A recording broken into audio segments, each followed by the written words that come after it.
Test Drive with Graeme Fletcher. This week on Test Drive we look at the 1991 NX2000. Now this is the car that's going to fill the void left by the departure of the very popular Pulsar.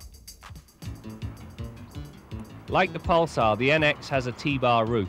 During the summer months it gives you an open-air feel. In winter it does not suffer from the inherent drawbacks of a ragtop. On the subject of winter, a washer wiper on the rear window is a must, because this window attracts dirt like a magnet attracts iron filings. The drivetrain in the NX is an interesting configuration. Firstly, you have a state-of-the-art all-aluminum 2-litre 16-valve engine that produces 140 horses and 130 pounds-feet of torque.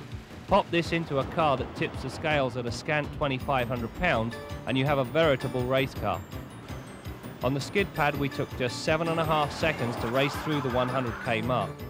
Matched with this engine is a slick shifting 5-speed that features Nissan's award-winning viscous limited slip differential. In the pylon test the differential action was not noticeable, and as you might expect this car tracks a fast line through the course. When we did some track testing with this car, if you push it into a bend and you back off the gas, the car goes into an oversteer condition.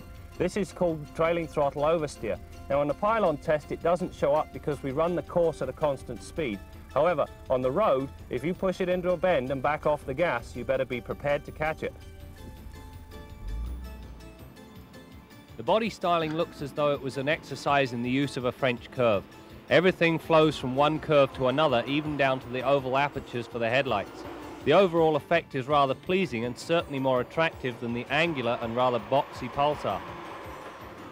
The instrument cluster, which is housed in an oval binnacle, is complete in every respect. It also continues the curve theme. Each and every one of the analog gauges gives the driver easy access to the information they contain. The remainder of the driver controls are conveniently located and fall within fingertip reach. Even the power window switches, which are housed in the door, can be reached with your hands still on the wheel. The dead pedal is well placed but is too short, meaning your toes hang over the end. This becomes uncomfortable if you use it as intended. Aside from that, the car affords a very comfortable driving position. The front seats offer ample support and plenty of legroom for a small car. The back seat, however, is narrow and cramped and is better used for storage. For the most part, I had it folded down. The trunk lip is nicely contoured, and so loading and retrieving parcels is a snap. Nissan have done a very good job with the new NX. However, I do have my usual pet peeve, and it's to do with the sound that the seatbelt warning buzzer makes. It's very grating, and trying to get the seatbelt because it's anchored so far back is awkward. Now to the scoreboard for the verdict on the 1991 NX2000.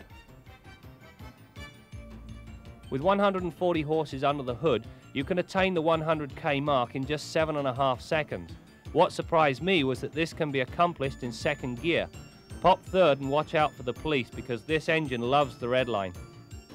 The NX2000 features a 4-wheel disc brake system with an anti-lock feature. Stops from 80 kilometers an hour were achieved in just 112 feet.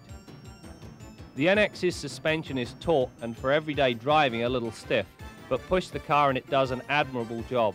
Sway bars back and front assure a level ride.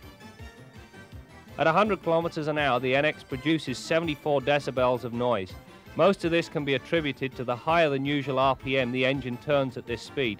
A little noisy, but nonetheless acceptable. During the test, we averaged 29 miles per gallon. Given the gusto, I found this figure quite reasonable. If fast and fun head your list of desirables in your next purchase, the new NX2000 is well worth a look. This car caps off a very busy couple of years for Nissan. One can only wonder how many more new models they can possibly have up their sleeve. When motoring launched in 1988, it was only found on TV. Not anymore.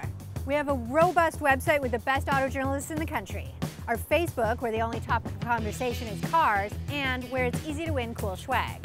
YouTube, which boasts 30 years of archives at your fingertips, including complete episodes. Cool shirts, right? For the first time ever, we're selling them. Google Motoring TV Shop to get yours today.